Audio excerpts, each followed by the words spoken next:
Serial यानी कि हम यहाँ पर बात करने वाले हैं वसुधा की कहानी के बारे में, जहाँ पर आप सभी देखने वाले हैं देव और वसुधा के सामने आई सारिका से जुड़ी सच्चाई, खुलेगा अतीत का घिनौना राज। जी हाँ, वसुधा के अगर आप है डाई हार्ट फैन तो हो जाइए तैयार शो के अंदर नए धमाके देखने के लिए। जैसे कि आप सभी को पता ही है, देव और वसुधा की शादी उनके लिए यहाँ पर नई मुसीबत बनकर आई है, क्योंकि देव वसुधा की शादी का सच जैसे ही सामने आया वैसे ही माँ चंद्रिका ने देव वसुधा दोनों को घर से बेघर कर दिया है। लेकिन अब देव और वसुधा भले ही घर से बेघर हो गए हों, लेकिन एक दूसरे के साथ रहकर खुश है। मुसीबत में तो है ही, क्योंकि फाइनेंशियली अभी वो इतने स्ट्रांग नहीं हुए, क्योंकि अभी घर से निकले हैं और घर से सब कुछ उनसे छीन लिया गया है अपने पैरों पे खड़े होने के लिए।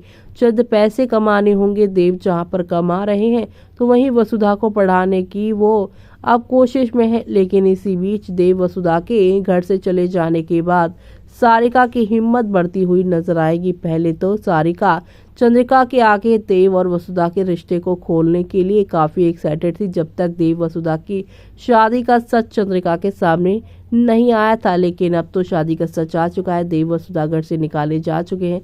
लेकिन अब सारिका यहाँ पर जो देव के हिस्से में सब कुछ जाना वाला था वो अपने बेटे और अपने बहू के हिस्से में डालने की कोशिश करेंगी। यानी कि वसुधा सीरियल में अब देव वसुधा के नहीं रहने पर ठाकुर हाउस में सारिका चंद्रिका के यहाँ पर इस बुरे वक्त का यहाँ पर फायदा उठाती नजर आएंगी। देव वसुधा के जाने के बाद, स्पेशली देव के जाने के बाद चंद्रिका टूट सी जाएंगी और वो यहाँ पर किसी की भी बातों में इजली आ जाएंगी। ऐसे में सारिका प्लान अगेंस्ट चंद्रिका खतरे में है और इस बात का आभास हनुमंत को हो जाएगा, यानी कि वसुधा के पापा को। और हनुमंत अब ये सारी बातें देव और वसुधा को बताएंगे कि सारिका क्या खेल खेल रही है उनके यहाँ से जाने के बाद, यानी कि चंद्रिका के घर से जाने के बाद। ऐसे में अब देव वसुधा यहाँ पर सारिका को धमकी देंगे, ये कहते नजर आएंगे, ये मत सोचना कि हमने घर छोड़ दिया है, घर छोड़ा है लेकिन माँ बाप को नहीं छोड़ा है। वो हमें छोड़ सकते हैं